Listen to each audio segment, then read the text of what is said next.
We are the Gujarat Technological University. Since its inception over a decade ago, GTU has been empowering young and curating minds to realize their true potential.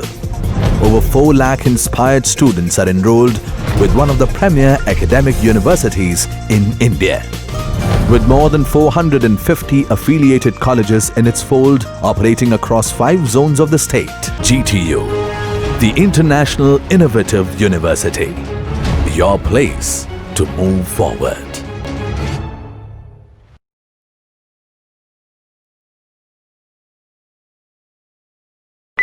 Hello friends, welcome. Today in this video I am going to explain you how can we handle events in Android. I will explain you this from the viewpoint and by taking an example of button. Okay, how can we handle the click events on button. तो यहाँ पे इस video में हम Android में events को कैसे handle करते हैं वो एक बटन के माध्यम से समझाऊंगा. ओके, आपको पता ही होगा कि एंड्रॉयड में जो हम प्रोग्रामिंग करते हैं, हमारी एप्लीकेशन जो हम डेवलप करते हैं, उसमें ज़्यादातर केस में 2 तरह की फ़ाइल होती है. एक फ़ाइल ये कि जो हमारी एप्लीकेशन का स्क्रीन बनेगा. कहने का मतलब जब हमारी एप्लीकेशन रन होगी तो क्लाइंट को क्या दिखना चाहिए वो हम बनाएंगे, उसे हम लेआउट कहते हैं. और उसका जो कोडिंग होता है वो होता है XML में. ठीक है, इस तरह से ये जैसे कि अभी डिफ़ॉल्ट एक स्क्रीन है जिसमें केवल एक टेक्स्ट लिखा हुआ है हेलो वर्ल्ड. ओके, ये उसका कोडिंग है. उसी तरह से जब आपकी ये फाइल रन होती है, जब आपका स्क्रीन क्लाइंट को दिखाई देता है तो उस स्क्रीन में अलग अलग प्रकार के व्यूज़ आप रख सकते हो कि जिसके साथ क्लाइंट इंटरेक्ट कर सकता है. जैसे कि बटन रख सकते हो, लिस्ट रख सकते हो, ड्रॉप डाउन लिस्ट रख सकते हो, इमेज रख सकते हो, radio button, check boxes etcetera. कहने का मतलब एक ग्राफिकल इंटरफेस वाला आप स्क्रीन बना के क्लाइंट को प्रस्तुत कर सकते हो. अब उस स्क्रीन में क्लाइंट क्या करेगा, कोई ना किसी भी प्रकार का इंटरेक्शन करेगा. जैसे कि फॉर एग्जांपल आपने बटन रखा हुआ है तो बटन पे क्लाइंट क्लिक करेगा. तो ये क्लाइंट की एक एक्शन है जिसके आधार पे आपने अलग अलग प्रकार की इवेंट हैंडलिंग प्रोग्रामिंग लैंग्वेज पढ़ी होगी.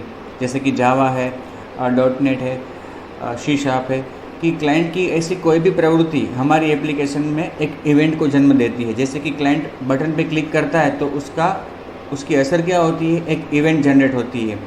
ओके, जिस व्यू पे उसने इंटरेक्ट किया है, जिस हिसाब से उस तरह की इवेंट जनरेट होती है.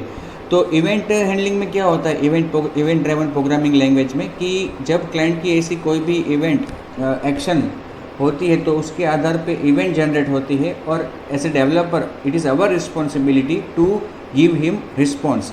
और ये रिस्पॉन्स देने के लिए हम कोई ना कोई प्रकार का कोड लिखते हैं. Depends on the programming language कि कौन सी प्रोग्रामिंग लैंग्वेज आप यूज़ करते हो. जैसे कि यहाँ पे एंड्रॉयड में प्रोग्रामिंग के लिए हम जावा यूज़ करते हैं.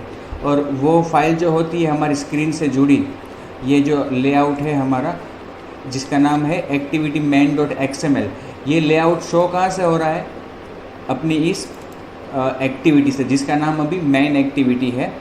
देखिए यहाँ पे लिखा है सेट कंटेंट व्यू. मतलब कि ये एक्टिविटी जब रन होगी तो उसकी लाइफ साइकिल की जो सबसे पहली मेथड है ऑन क्रिएट वो कॉल होगी. और उसमें हमने क्या लिखा है, सेट कंटेंट व्यू. स्क्रीन पे क्या आना चाहिए, r.layout.activity-main. ये क्या है, हमारी लेआउट फाइल. मतलब कि स्क्रीन जो है हमारी वो फाइल जो है लेआउट, जिसको हमने as a resource layout folder के अंदर डिफाइन किया है, उसका रेफरेंस दिया है यहाँ पे. तो ये एक्टिविटी जैसे ही रन होगी तो हमारा लेआउट स्क्रीन पे आएगा. और ये एक्टिविटी क्यों रन होगी, तो भाई इसका रीज़न ये है कि हमारी एप्लीकेशन की जो मैनिफेस्ट फाइल होती है, कॉन्फ़िगरेशन फाइल, उसमें हर एक एक्टिविटी का रजिस्ट्रेशन होता है. और ये जो एक्टिविटी है जिसका नाम मेन एक्टिविटी है वो अभी लॉन्चर है. इसका मतलब कि जैसे ही हमारी एप्लीकेशन एग्जीक्यूट होगी सबसे पहले ये एक्टिविटी रन होगी, मेन एक्टिविटी. और हमने मेन एक्टिविटी में क्या लिखा है, जैसे ये मेन एक्टिविटी रन होगी तो ये लेआउट स्क्रीन पे आएगा. ओके, ये सब बेसिक बातें हैं, just I am revising this. तो हमें अभी क्या करना है कि एंड्रॉयड में बटन की क्लिक इवेंट को कैसे हैंडल करें वो देखना है. Actually the mechanism will remain same for every view. Okay, हम बटन के माध्यम से ये डिस्कस करेंगे। ओके, सो यहाँ पे जैसे कि मैंने आपको कहा कि हम जावा का कोड यूज़ करते हैं, तो जावा में टू हैंडल इवेंट्स, मैं कोर जावा की बात कर रहा हूँ, लिसनर्स आर अवेलेबल। ओके, आपको क्या करना पड़ता है, implement the listener and override methods. In methods को हम क्या कहते हैं, इवेंट हैंडलर कहते हैं। For example in Java suppose कि आपको माउस की इवेंट हैंडल करनी है, तो उसके लिए माउस लिसनर है, उसकी अलग अलग 5 मेथड्स है जो आपको ओवरराइड करनी पड़ती है, जैसे कि माउस एंटर्ड, माउस एग्जिटेड, है ना, इस तरह से। तो वो तो हम आपने जावा में किया होगा। यहाँ पे हमें जो करना है वो जावा के माध्यम से, जावा का कोड यूज़ करके ही करना है। तो ये जो मैकेनिज़्म है जावा का इवेंट हैंडलिंग करने का, उसी को हम अप्लाई करेंगे। ओके, ये भी आपने देखा होगा कि यहाँ पे जावा में आप जब किसी भी इवेंट को, आपको किसी भी इवेंट को हैंडल करना होता है, तो या तो आपके पास 2 ऑप्शंस रहते हैं, या तो आप define a class that implements a listener, और define anonymous implementation of listener मतलब एक इंटरफेस है कि जो उस इवेंट को हैंडल करने के लिए आपको माध्यम देता है। उस माध्यम के ज़रिए आप कोड लिखोगे, वो कोड फ्यूचर में जब वो घटना घटेगी तब एग्जीक्यूट होगा। ओके, तो अब एंड्रॉयड के माध्यम से हम बात करते हैं कि इन एंड्रॉयड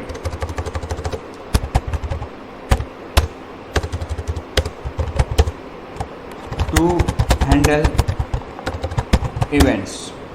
ओके, अगेन यहाँ पे भी आपके पास 2 ऑप्शन है। Okay,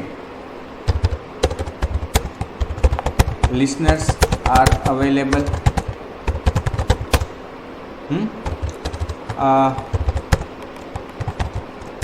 you can implement the activity, you can implement your activity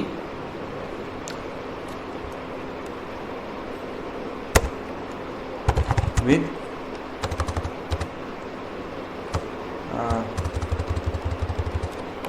our activity may implement this listener or define anonymous implementation of this listener। तो ये 2 तरीके हमारे पास अवेलेबल है। अब हम एग्जांपल लेते हैं बटन का। तो बटन जब हम अपनी स्क्रीन पे रखते हैं, तो on clicking a button, on click method और event is fired, and to handle this event in Android SDK we have on click listener। Okay, तो अगर आपको जावा का नॉलेज है, कोर जावा में अगर आपने इवेंट डेलीगेशन मॉडल ये सब कुछ पढ़ा है, तो आप ये इजीली इम्प्लीमेंट कर पाओगे। अदरवाइज़ कुछ इसमें हार्ड नहीं है।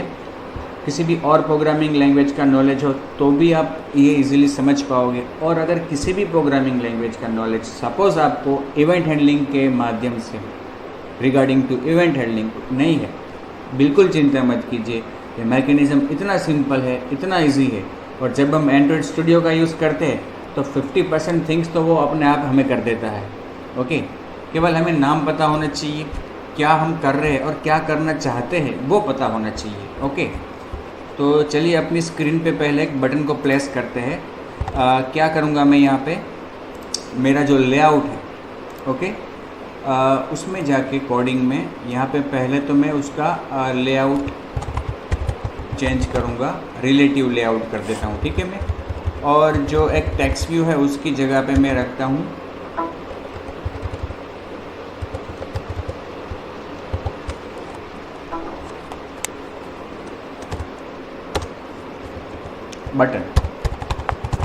बटन।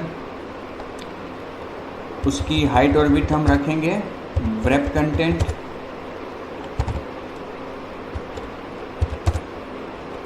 कंटेंट, उसका text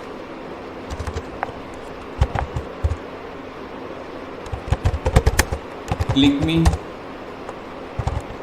text colour,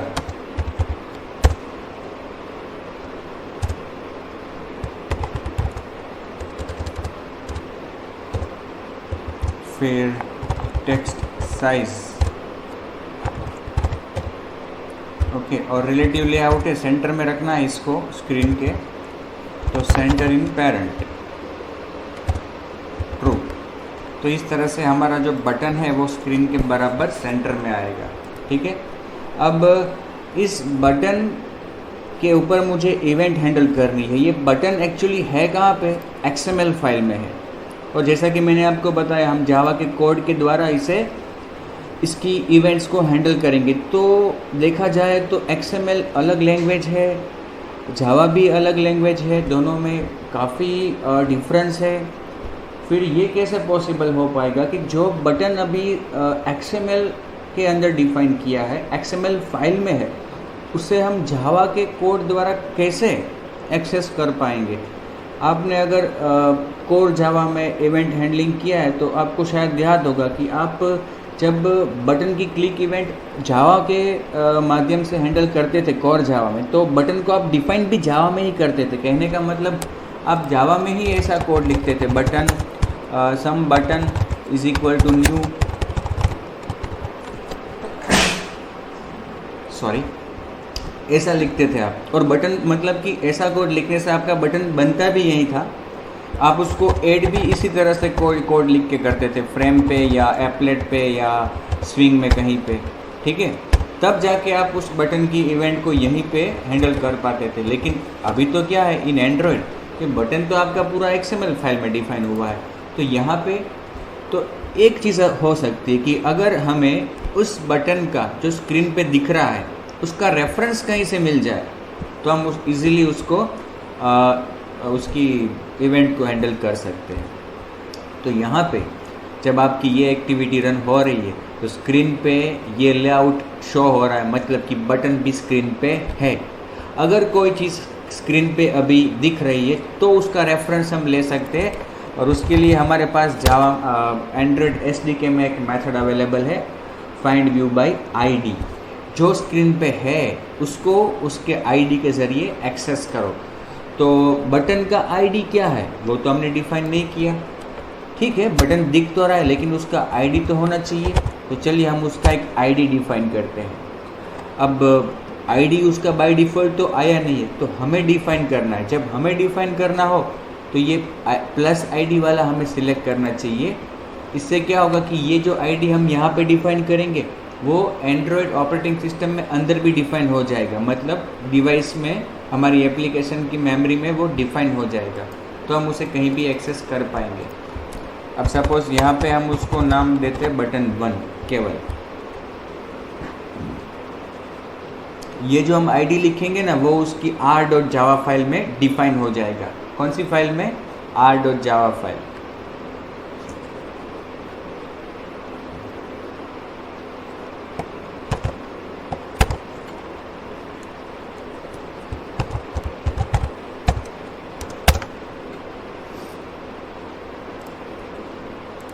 r.java file को हम सर्च भी कर सकते हैं यहाँ से, वो फिर हम बाद में देखेंगे, ठीक है।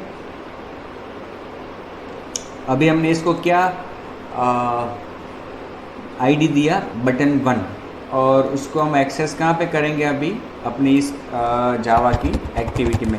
तो यहाँ पे मैं एक ऑब्जेक्ट बनाऊँगा बटन का, button 1 is equal to find view by ID, और इसमें मुझे आर्ग्यूमेंट पास करनी है अपने बटन का रेफरेंस। Okay, button 1। ओके, अब ये बटन अल्टर एंटर तो इंपोर्ट हो जाएगा। अब देखो स्क्रीन पे जो बटन अभी शो हो रहा है उसका रेफरेंस मुझे किस में मिल गया, बटन 1 में। अब हमारे पास दो तरीके हैं, either we can implement this listener on our activity. तो यहाँ पे जो हमारी एक्टिविटी है इसमें हम यहाँ पे कर सकते हैं implements view dot on click listener. Okay, view dot on click listener. और जावा में तो ये सिद्धांत है, जब भी किसी इंटरफेस को इम्प्लीमेंट करो तो उसकी मेथड आपको ओवरराइड करनी पड़ती है। जैसे कि यहाँ पे इम्प्लीमेंट मेथड्स नहीं किया है तो एरर बता रहा है, इम्प्लीमेंट्स मेथड करेंगे ऑन क्लिक, तो ये मेथड अब हमारे क्लास में डिफाइन हो जाएगी। देखिए हो गई। अब क्या होगा, जब ये बटन पे क्लिक होगा तो ये मेथड कॉल होगी। ओके, तो यहाँ पे हम एक मैसेज देते हैं toast dot make text. Okay, get application context, और वहाँ पे this is a test. Okay, और फिर उसको लेंथ भी देते हैं हम, लेंथ शॉर्ट डॉट शो। ऐसा कोड मैंने कहाँ पे लिखा, ऑन क्लिक में। लेकिन अब देखिए हम इसको चेक करते हैं क्या ये रन होता है। अगर आप लोगों ने जावा में इवेंट हैंडलिंग किया है पहले कोर जावा में, तो आपका उत्तर होगा no, it will not get execute, the code will not get execute because to handle an event on any particular component or view we need to register that component for that particular type of events। तो कहने का मतलब कि आप जब भी किसी event को हैंडल करना चाहते हो किसी भी कंपोनेंट के ऊपर, तो ऑपरेटिंग सिस्टम को आपको ये बताना पड़ता है, क्योंकि जब भी ये क्लिक होगा तो इस क्लिक की सबसे पहले जांच किसे पड़ेगी, ऑपरेटिंग सिस्टम को। तो ऑपरेटिंग सिस्टम को सबसे पहले पता चलेगा तो वो क्या करेगा, जिन लोगों ने ऑपरेटिंग सिस्टम के पास रजिस्ट्रेशन करवाया है कि भाई मुझे इस इवेंट का आप एक नोटिफिकेशन देना, उन्हीं को वो नोटिफिकेशन देगा। हमने अब तक रजिस्ट्रेशन करवाया नहीं है। तो जो लोग जावा से परिचित हैं उनको पता होना चाहिए कैसे करवाते हैं रजिस्ट्रेशन जावा के माध्यम से। वो ऑब्जेक्ट जिसके ऊपर आप इवेंट को हैंडल करना चाहते हो और कौन सी इवेंट, उसके लिए एक पर्टिकुलर मेथड होती है। जैसे कि यहाँ पे ऑन क्लिक लिसनर इम्प्लीमेंट कर रहे हैं हम क्लिक इवेंट के लिए, तो उसके लिए मेथड है सेट ऑन क्लिक लिसनर, और आर्ग्यूमेंट पास करनी पड़ती है कि वो कौन है, कौन सा क्लास है कि जो इस इवेंट को हैंडल करेगा। तो ये क्लास कौन सा है, अभी कौन हैंडल करेगा, मेन एक्टिविटी, क्योंकि मेन एक्टिविटी खुद ही इम्प्लीमेंट कर रही है ऑन क्लिक लिसनर को। तो यहाँ पे हमें मेन एक्टिविटी मतलब कि दिस करंट एक्टिविटी हैंडल करेगी।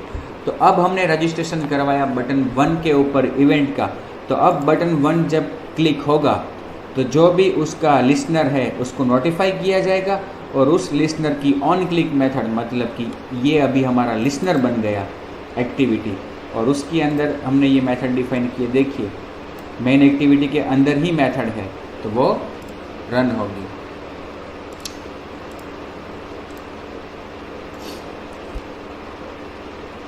आया, दिस इज ए टेस्ट, है ना। तो ये था हम किस तरह से अपनी एक्टिविटी में को इम्प्लीमेंट करवा सकते हैं ऑन क्लिक लिसनर से। जावा के जो डेवलपर्स हैं, जावा जिन्होंने पढ़ा है ठीक से, तो उनको ये चीज़ का पता होगा। अब आपके मन में ये प्रश्न होता होगा मेरे दोस्तों कि ये बटन तो अभी एक ही है, बट अगर 2 बटन्स हो या 3 बटन्स हो तो क्या किया जाए। देखिए मैंने आपको शुरू में भी बताया कि ये बटन का मैं केवल एग्जांपल ले रहा हूँ। ओके, आप किसी भी व्यू पे उसकी पर्टिकुलर इवेंट को इस मैकेनिज़्म के द्वारा हैंडल कर सकते हो। जैसे कि आपको स्पिनर की इवेंट हैंडल करनी है तो स्पिनर की इवेंट कौन सी होती है और उसका लिसनर कौन सा है ये आपको पता होना चाहिए। जैसे कि स्पिनर के लिए for example on item selected listener, okay, ये आपको पता है तो आप इजीली इस इवेंट को हैंडल कर सकते हो। चलिए यहाँ पे अब बटन में दूसरा बटन में डिफाइन करता हूँ, ओके, जिसको क्लिक मी टू ऐसा नाम दिया है, उसका आईडी बदलना पड़ेगा, 2 कर दिया। और इस बटन को मुझे रखना है बटन 1 के नीचे। ओके, आ गया क्लिक मी टू, और थोड़ी बीच में जगह रहनी चाहिए, तो मार्जिन हम सेट करेंगे टॉप 10 dp। ठीक है, ये हमने मार्जिन भी सेट कर दिया। अब सपोज़ कि मुझे इस बटन 2 पे भी इवेंट हैंडल करनी है, तो मुझे करना क्या होगा, जैसा हमने पहले बटन के लिए किया, button 2 is equal to find view by ID r.id.button 2। Okay, और फिर button 2.set on click listener this. Okay, अब चाहे पहले बटन पे क्लिक हो या दूसरे बटन पे क्लिक हो, दोनों ही केस में लिसनर कौन है, दिस मतलब हमारा ये क्लास, तो दोनों ही केस में ये मेथड कॉल होगी और उसके अंदर जो भी लिखा है हमने वो एग्जीक्यूट होगा।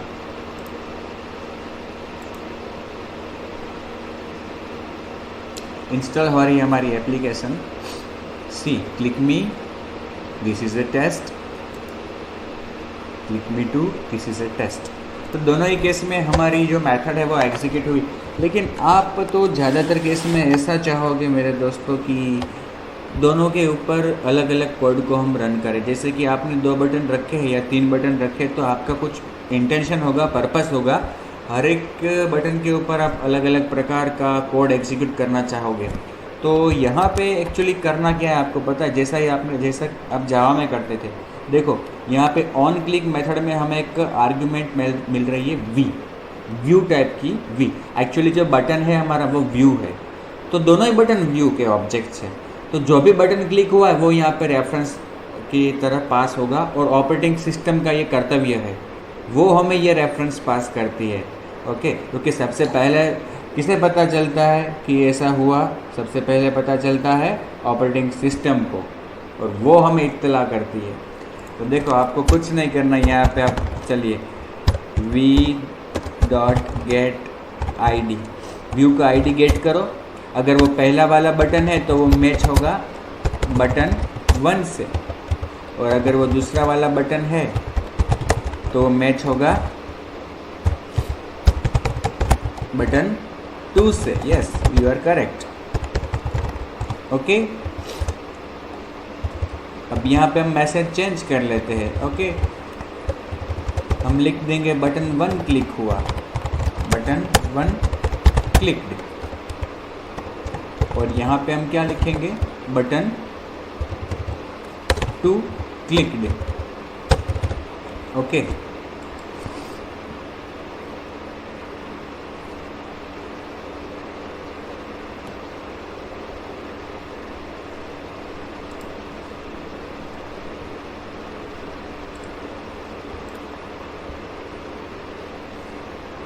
Button 1 clicked, button 2 clicked. 3 button है तो यहाँ पे तीसरा बटन भी आपको एक्सेस करना है इसी तरह से, और उसकी इवेंट्स भी आपको इसी तरह से हैंडल करनी है। ठीक है, ये पहला मैकेनिज़्म हो गया माय फ्रेंड्स कि जो मैंने आपको बताया। अब दूसरा मैकेनिज़्म है वो जो मैं ज़्यादा पसंद करता हूँ, वो एनोनिमस इम्प्लीमेंटेशन। लेकिन इसमें क्या होगा, separate handler for each view, और यहाँ पे हमारा जो था वो common handler for all views. तो कहने का मतलब यहाँ पे एक ही हैंडलर, ये क्या है, इवेंट हैंडलर है। ये ऑन क्लिक जो मेथड है वो इवेंट हैंडलर है। एक ही हैंडलर में आपने सभी व्यूज़, मतलब कि दोनों बटन्स की इवेंट हैंडल कर ली। अब जो दूसरा मैकेनिज़्म है एनोनिमस इम्प्लीमेंटेशन का, उसमें आपको separate handler for each view बनाने हैं।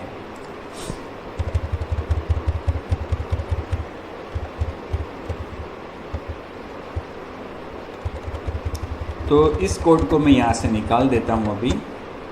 ओके, और यहाँ पे जो इम्प्लीमेंट करवाया है वो भी निकाल देना है, क्योंकि कॉमन हैंडलर नहीं बनाना है, हमें इम्प्लीमेंट्स निकाल देना है। ओके, अब दोनों बटन के इवेंट हैंडलर आपको अलग अलग बनाने हैं, वो भी एनोनिमस। तो यहाँ पे लिखना है button 1 dot set on click listener. अब दिस की जगह पे यहाँ पे ही हम एक नया ऑब्जेक्ट पास करेंगे और वो होगा, यहाँ पे देखिए आप एक नया ऑब्जेक्ट डिफाइन हुआ, साथ ही में एक क्लास भी बना। जो क्लास बना है वो एनोनिमस क्लास है। वो ऐसा क्लास है कि जो इम्प्लीमेंट करता है ऑन क्लिक लिसनर को, उसका कोई नाम नहीं है, तो वो एनोनिमस क्लास है। और जो भी क्लास यहाँ पे डिफाइन हुआ उसका ऑब्जेक्ट यहीं पे बन जाएगा, क्योंकि न्यू भी लिखा है, और वही object as a argument pass भी हो जाएगा। तो बस ये जो भी हैंडलर है वो किसके लिए है, बटन 1 के लिए। बटन 1 क्लिक दे।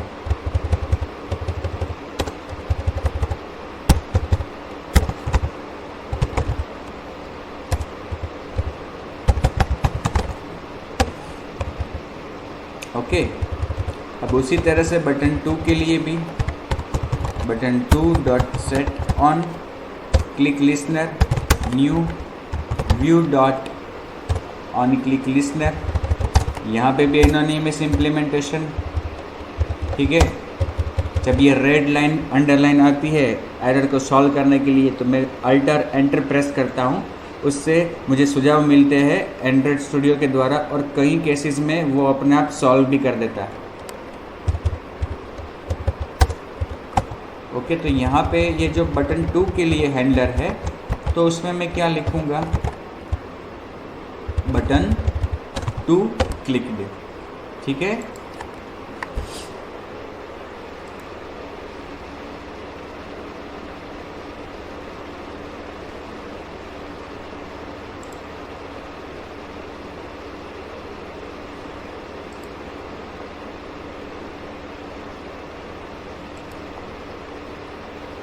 हो गया। तो ये था सेपरेट हैंडलर।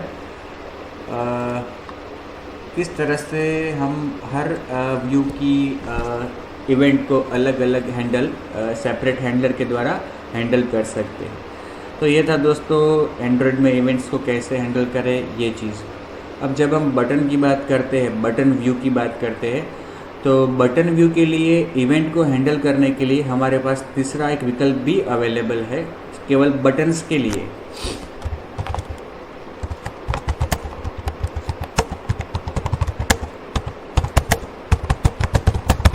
और वो है on click attribute off button node. मतलब कि XML में जब आप बटन नोड लिखते हो, उसके बहुत सारे एट्रीब्यूट सेट करते हो, उसी तरह का एक एट्रीब्यूट है उसका ऑन क्लिक, जिसमें आप जावा में जो मेथड डिफाइन की है आपने, उसमें से किसी मेथड का नाम यहाँ पे लिख सकते हो। तो बटन की बात करें तो तीसरा एक विकल्प भी है कि जो आप ज़्यादा पसंद करोगे वो इजी भी है। ये पूरा मैं निकाल देता हूँ यहाँ से। ओके, ये पूरा मैंने निकाल दिया। अब देखो यहाँ पे मैं एक मेथड डिफाइन करता हूँ, method for button 1 click. Okay, उसको मैं नाम देता हूँ पब्लिक उसका एक्सेस स्पेसिफायर, वॉइड उसकी रिटर्न टाइप है। ओके, और उसको नाम देता हूँ सो। नाम कुछ भी दे सकते हो, लेकिन इसमें आर्ग्यूमेंट पास करनी है आपको व्यू का ऑब्जेक्ट, ये मत भूलिएगा। जावा की एक नॉर्मल मेथड डिफाइन की है। ओके, अब उस मेथड में मैं लिखता हूँ toast dot make text get application context button clicked और toast dot rank short dot show. अब देखो इस मेथड को नाम क्या दिया है हमने,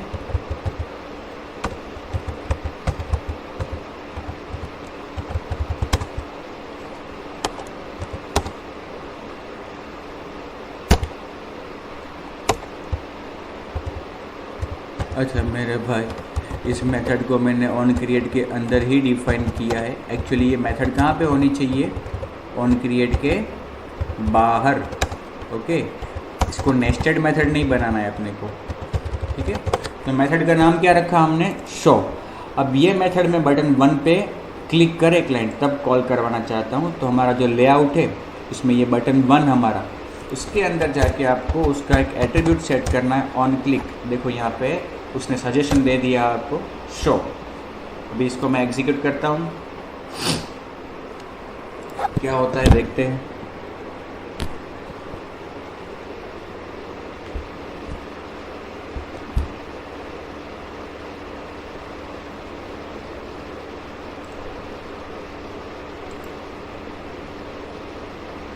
बटन क्लिक, मैंने बटन 1 पे उसे कॉल करवाया, बटन 2 पे कॉल नहीं करवाया तो वो नहीं हो रहा है। बटन 2 पे भी करना चाहते हैं तो हम यहाँ पे लिख सकते हैं ऑन क्लिक शो, बटन 2 में भी लिख दिया। अब दोनों बटन पे क्लिक करने से वो कोड एग्जीक्यूट होगा।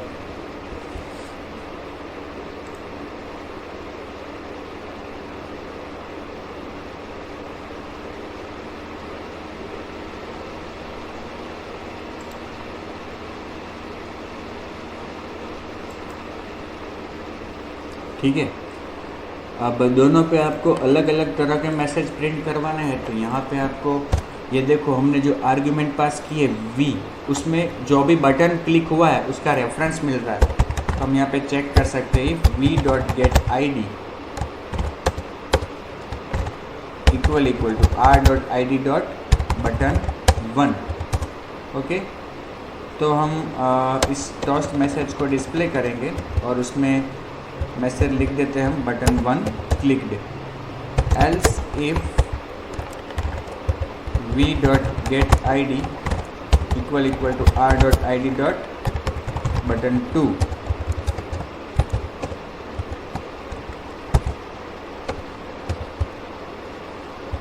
Button 2 clicked. ठीक है, इसको अभी रन करते हैं।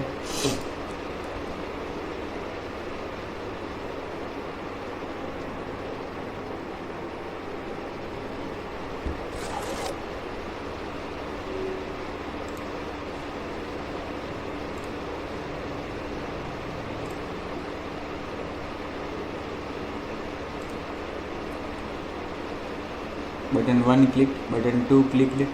दोनों के लिए अलग अलग हैंडलर्स बनाने हैं तो आप वो भी कर सकते हो, जैसे कि ये बटन 1 के लिए है। ओके, उसी तरह से दूसरी मेथड फॉर बटन 2 क्लिक। मैं ये आपको अलग अलग सभी तरीके बता रहा हूँ अभी। एक्चुअली आपको इसमें से जो योग्य लगे आपकी एप्लीकेशन के हिसाब से, आपकी अंडरस्टैंडिंग, आपकी कंफर्टनेस के हिसाब से वो आपको रखनी है। ठीक है,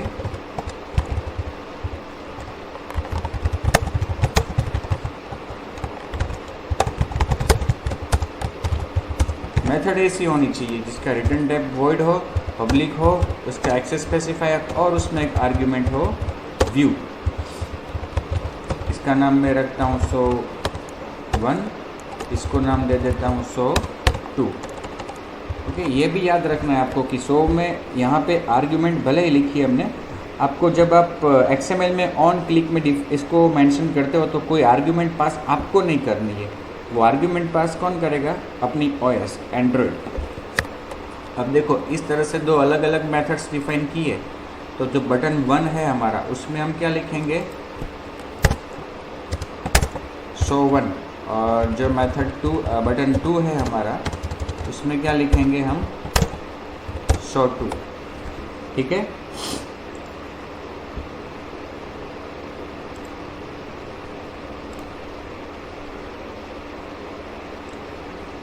अभी अपनी एप्लीकेशन इंस्टॉल हो रही है।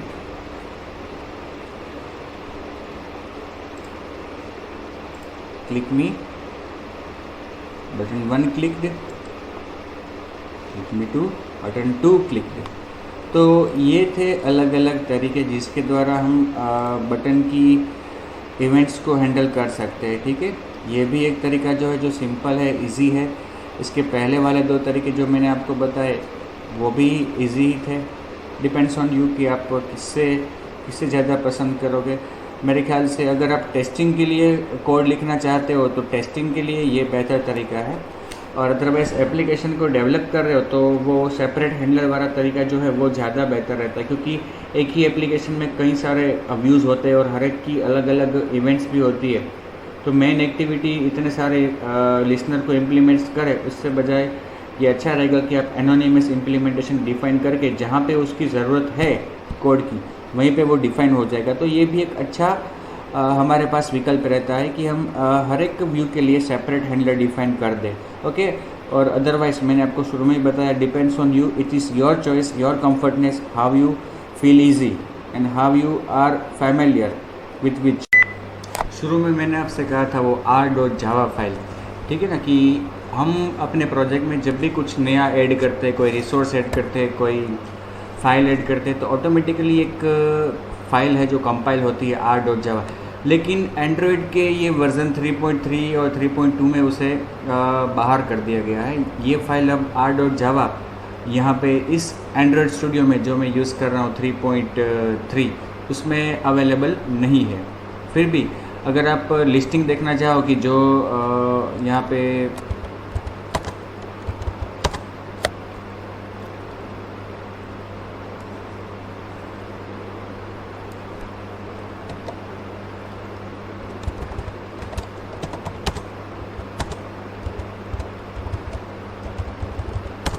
जो हमारी ये एक्टिविटी फाइल है, सॉरी लेआउट फाइल है, उसमें सपोज़ कि हमारा ये एक टेक्स्ट व्यू है, 3 चेक बॉक्स रखे हैं मैंने, ठीक है, ये फॉर एग्जांपल हम जस्ट देख रहे हैं।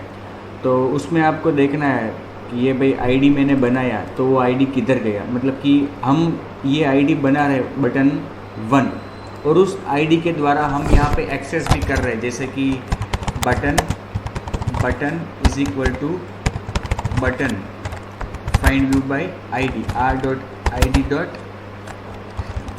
बटन 1। तो ये हम उसे एक्सेस कर पाए उसके आईडी के द्वारा। इट इज़ पॉसिबल बिकॉज कि ये जो आपने आईडी यहाँ पे डिफाइन किया है वो कहीं पे वो लिखा जा रहा है, जिसके कारण आप इस तरह से एक्सेस कर पा रहे हो। जैसे कि R नाम का एक क्लास है, उसके अंदर ID नाम का एक टॉप लेवल नेस्टेड क्लास है, मतलब कि स्टैटिक क्लास, और उसके अंदर एक फाइनल स्टैटिक मेंबर डिफाइन हो रहा है इंटीजर टाइप का बटन 1। अगर आपको ये देखना हो, लिस्टिंग देखनी हो, तो वो हम देख सकते हैं, otherwise r.java file write now available नहीं है। ये बिल्ड फोल्डर में आप ये इंटरमीडिएट्स के अंदर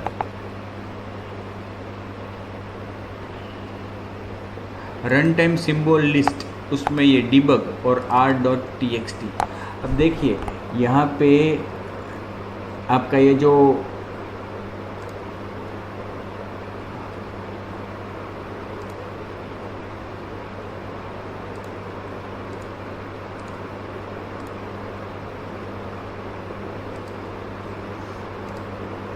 आपका जो लेआउट है एक्टिविटी मेन, तो वो भी यहाँ पे एक्सेस डिफाइन हुआ है। देखिए इंटीजर लेआउट एक्टिविटी मेन, इसीलिए यहाँ पे क्या लिखा है r.layout, ये R फाइल, उसके अंदर लेआउट डॉट एक्टिविटी मेन, ये उसका एड्रेस जो हेक्साडेसिमल में लिखा गया है। उसी तरह से ये जो बटन है आपके, 2 बटन्स आपके, देखिए यहाँ पे r.txt में आईडी देखा, ये सब आईडीज़ है, उसमें 2 बटन्स होते, बटन 1 और बटन 2, अलावा भी बहुत सारे यहाँ पे मेंबर्स हैं, ये बटन 1 और बटन 2। उसी तरह से ये 3 चेक बॉक्स सपोज़ कि हमने डिफाइन किए हैं, चेक 1, चेक 2, चेक 3, तो वो भी क्या है, उसका आईडी है। तो यहाँ पे आईडी में देखिए चेक 1, चेक 2, चेक 3। उसी तरह से टेक्स्ट व्यू है, उसका आईडी टेक्स्ट 1 है, लेकिन है क्या आईडी, तो आईडी में ही होगा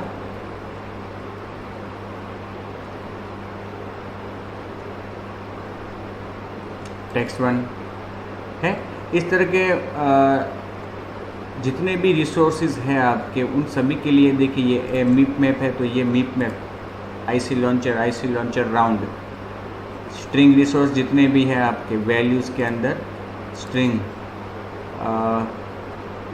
एप नेम, तो वो भी होगा यहाँ पे एप नेम है।